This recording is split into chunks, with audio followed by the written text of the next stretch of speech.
Esto es el laberinto de Minotauro Beca y esta semana nos vamos a ir a hablar de un personaje histórico por muchos desconocido, que es Antonio de Ocuña, que fue obispo de Zamora, estuvo metido en la guerra de las comunidades, los comuneros, y es un personaje que no conocía mucho porque no hemos mencionado. Ya en la propia guerra de las comunidades se menciona más a Padilla, a Pacheco, a Juan Bravo, a Girón, a otra serie de personajes. Y este pasa un poco más de tapadillo este personaje, este obispo. Y es que hace poco he estado leyendo que el libro de Ángel, la autora Ángel de la Cruz, que es Comuneros, la Revolución de Castilla, lo recomiendo mucho. Es un libro que lo tengo ahora mismo en la mano y tiene unas 300 páginas. Y es un libro que cuenta la historia de manera muy didáctica, muy cuenta datos que a veces se desconocen. No lo cuenta desde como otros autores desde el romanticismo de los comuneros, los revolucionarios que fueron y todo. Cuenta las cosas buenas y las cosas malas que hicieron los comuneros. Lo hace de forma muy imparcial y eso, os recomiendo este libro de Ángel de la Cruz, Comuneros, la Revolución de Castilla. Y bueno, en este libro, eso, habla de este personaje y he querido investigar un poquito más y ver su historia. Este Antonio Osorio de Acuña, y como curiosidad se cree, casi todo apunta a ello, que era hijo de Luis Osorio de Acuña, que era otro obispo. Y diréis, pero ¿cómo un obispo va a tener un hijo si no supuestamente no puede? Pues cosas que pasaban en la Edad Media y en la Edad Moderna de la religión y de los curas y todo eso. Claro, pues eso luego acabó como acabó la revolución del Lutero, porque veían que se hacían esta cosa de tapadillo y por eso luego los protestantes sí podían tener eh, familia en público. Yo creo que es mejor a tenerlo en tapadillo, pero bueno, estas cosas de la iglesia. Y eso, desde joven, este Antonio de Osorio de Acuña casualmente emprendió la carrera eclesiástica. Claro, ayudado por su padre, bueno, padre secreto, porque tampoco le diría a los cuatro vientos porque le podrían echar de la iglesia. Y eso no le impidió perseguir unos ambiciosos proyectos políticos. Empezó por ser arcediano de Valpuesta en Burgos y a finales del siglo XV residió en Roma durante varios años. En Roma se cree que tuvo algún escándalo y tal y fue excomulgado por un tiempo, aunque ya veremos al final de este podcast que esto, al principio de la vida de este Antonio Osorio Cuña, él fue excomulgado y al morir dejó excomulgado a varias personas y entre ellas una de las más importantes de España en esa época y más importante de la historia de España. O sea, como dicen, se murió pero matando, porque fue una excomulgación temporal, pero ahí está en la historia y en los libros de historia que ese personaje fue excomulgado. Ahora lo veremos. El 10 de agosto de 1505 fue nombrado embajador de Roma y allí gestionó con el Papa Julio II su nombramiento como obispo de Zamora. Claro, estuvo un tiempo en Roma, en la carrera eclesiástica. Si no estabas en Roma un tiempo no eras nadie, haciendo apoyos y tal. Recordemos que un poco los papas es un poco en esa época política, intereses de un país, de otro, como luego se compraban bulas, permisos de un reino a otro. O sea, era un poco politiqueo. He leído varias veces un libro que está muy bien sobre la historia de los papas y hay vidas muy interesantes.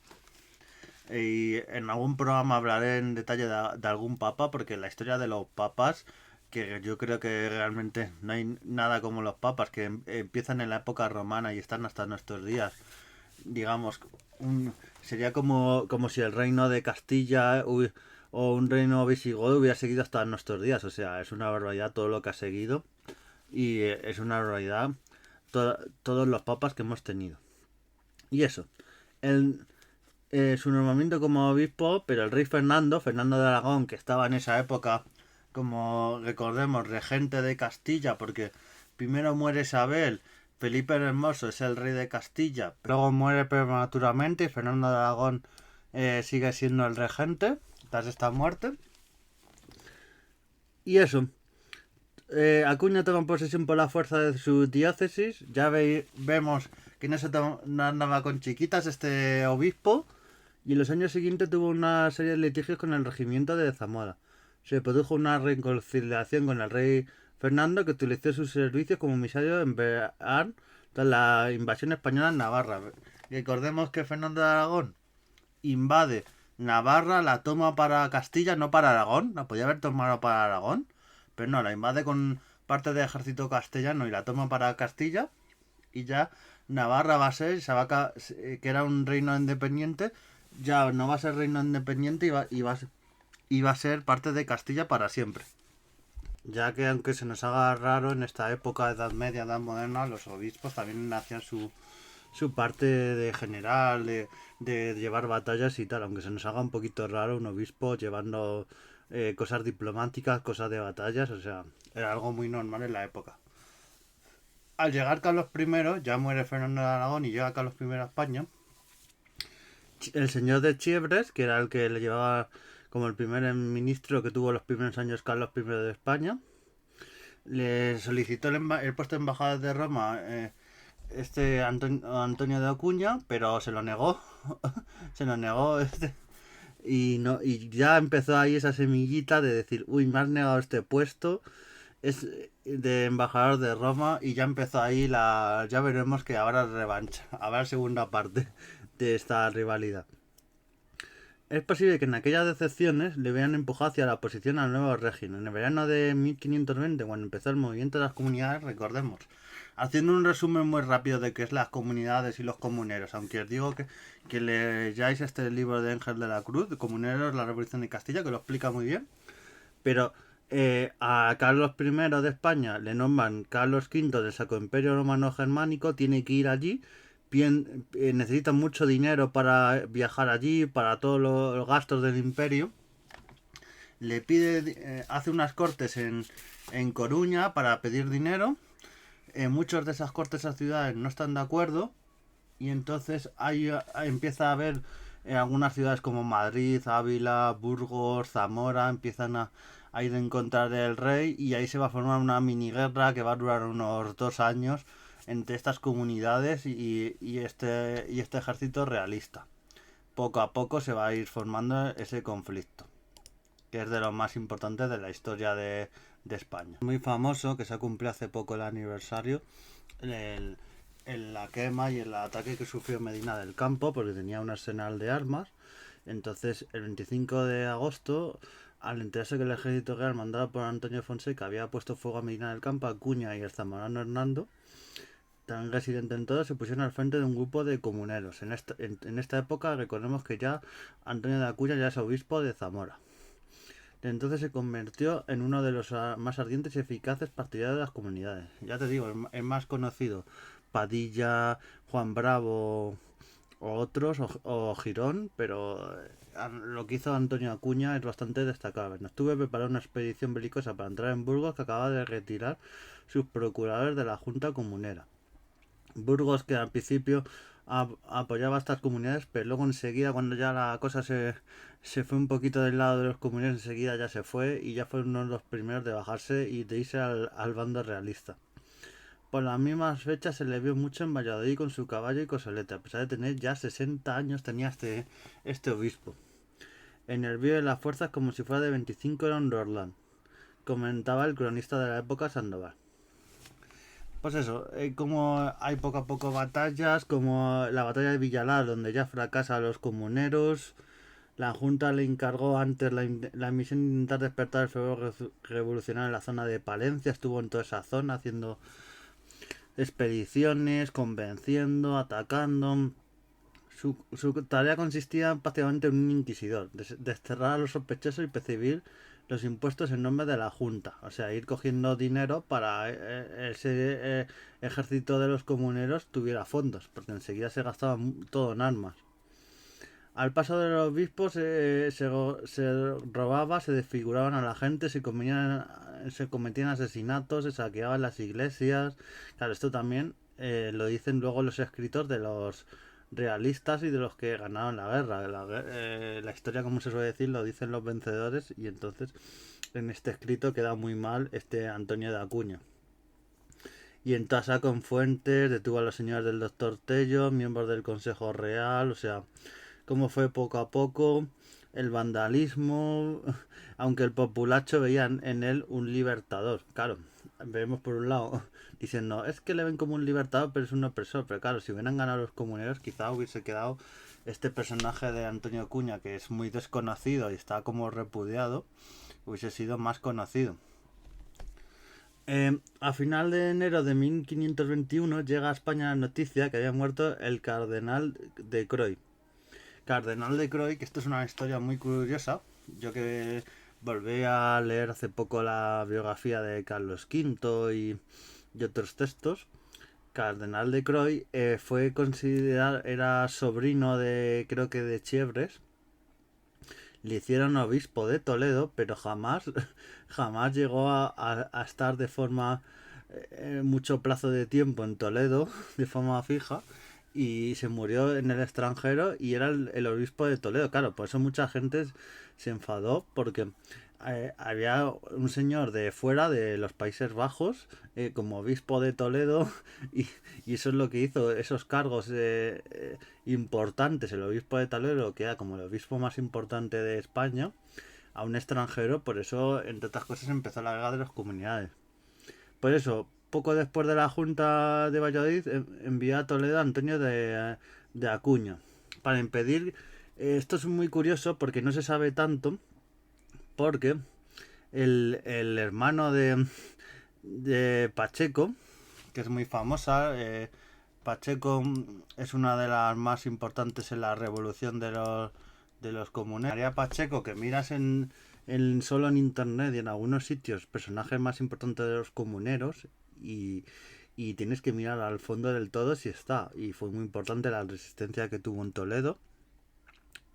Y fue María Pacheco, se opuso hasta obispo de Acuña. También a veces ha dicho que era por defender la ciudad y todo eso y tal. Ambos eran comuneros, pero es que el obispo de Acuña quería ser el obispo de Toledo y el hermano de María Pacheco también lo quería ser. Entonces había ahí unos intereses. Entró Antonio de Coruña, de Acuña, a escondidas en la ciudad para que todo el mundo, para que no se enteraran, porque si hubiese entrado anunciándolo, posiblemente María Pacheco le hubiera cortado el paso y no hubiera podido entrar. Entonces estuvo ahí un tiempo conviviendo los dos por Toledo, saqueó la iglesia, las joyas, una parte de la catedral la ocupó, pero no llegó a ser obispo de Toledo. Y visto la posición y las reglas que había ya en Toledo, todo esto ya recordemos que es cuando ya la batalla de Villalar ha acabado, han muerto los líderes comuneros más famosos, solo quedan María Pacheco, Obispo Cuña y poco más, que están refugiados en Toledo. Y claro, ya en breve los realistas van a llegar a Toledo, María Pacheco va a tener que huir a Portugal y el obispo Acuña huirá de Toledo, porque ya no le queda otra, no ha podido ser nombrado obispo de Toledo, que también yo creo que quería ser nombrado obispo de Toledo porque no iba a ser juzgado de la misma forma por Carlos I de Castilla y por el papado. Iba a tener como más inmunidad. No lo mismo ser, está muy bien ser obispo de Zamora, pero de Toledo te da un papel muy importante y como inmunidad. Simancas es el lugar donde es preso porque intenta huir a Navarra, a Antonio de Acuña. Es hecho preso y va a la cárcel de Simancas, donde no va a acabar muy bien. Dicen que por el medio hay una disputa entre el Papa y Carlos I, porque el Papa lo quiere juzgar él al ser un obispo.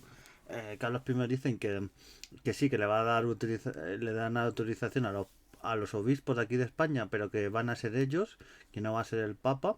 Pero claro, los obispos iban a hacer caso a Carlos, el rey de aquí de España, por muy obispo que fuera. Entonces hubo un conflicto. En ese tiempo cambia de papa, muere el papa y Adriano de Utrecht es nombrado papa. El que era regente en la época de que Carlos I no estuvo en España y el que estuvo en toda esa época de la guerra de los comuneros, casualmente. Y eso, va a estar en la cárcel de Simancas y va a hacer un complot. Antonio de Acuña intentó huir con la complicidad de una esclava y del capellán de Simancas. Se hizo con un puñal y una piedra que lo llevaba en una bolsa. Y el 24 de febrero, mientras Acuña se llevaba conversando con el gobernador de Simancas y amigablemente, tomó de repente el vaso de un puño de cenizas ardiente, la lanzó a los ojos del carcelero, a continuación le golpeó con la piedra y lo remató a puñaladas, o sea, esto. Y cuando se disponía a abandonar su celda, apareció de improviso el hijo de Noguerol, que enseguida dio la voz de alarma, o sea, si no le llegan a pillar se hubiese fugado, pero es que le tiró cenizas, le dio bastantes puñaladas, le golpeó con la piedra, o sea, le mató al gobernador de Simancas, o sea, un poco esto de crimen de suceso. Y eso, Acuña perdió tiempo preparando la cuerda que le había servido para deslizarse por el muro, o sea, la típica cuerda tipo cortina como en las películas. Los guardias se precipitaron sobre él y lo detuvieron. Encarcelado otra vez, Acuña fue objeto de un nuevo proceso, que instruyó el alcalde Ronquillo, que, que lo sometió a tormento y y pronunció la sentencia de muerte al día siguiente. Ya iba a ir la sentencia de muerte que, claro, el emperador Carlos I de España y V del Imperio Sacro-Romano Germánico dijo que sí, que estaba de acuerdo con esa sentencia. Fue ahorcado el 24 de marzo de 1526 y dijo, bueno, pues ya se ha muerto, ya se acaba la historia de hoy de Antonio Cuña. Pues no, porque resulta que una vez se enteró el Papa de que había sido ajusticiado y tal, pues el Papa excomulgó nada más y nada menos a, a Ronquillo, el alcalde que era el que había hecho la sentencia, al verdugo, que era el que la había llevado a cabo, y al emperador, a Carlos. O sea, una ceremonia, tras una ceremonia de expiación en la catedral de Palencia, fueron absolvidos de todas sus culpas. Es decir, que Antonio Acuña había sido ajusticiado, pero como era parte de la iglesia, el Papa dijo que como había hecho eso de ajusticiarle y tal, pues, claro, Carlos I le contó, oye, es que se ha intentado fugar, ha matado al gobernador de Simancas a puñaladas, a pedradas, y ha pasado esto, pero aún así lo excomulgó. Estuvo un tiempo pequeñito, pero fue un hombre que aún así muriendo logró algo histórico como fuera excomulgar a un emperador del Sacro Imperio Romano Germánico. O sea, ahí, como decía al principio del podcast, Antonio Osorio de Acuña, hasta en su muerte, logró su objetivo y fue excomulgado. Luego enseguida ya volvió a ser comulgado de nuevo Carlos I, pero esa anécdota donde el verdugo, Ronquillo, el alcalde, fueron también excomulgados, pero luego a todos se les dio de nuevo para que vivieran en la fe católica. También decir que en su obra de Zorrilla, el alcalde de Ronquillo, que es mucho más posterior, pues en esta obra, de siglos después, pues hace como una leyenda de todo esto que pasó, ¿vale?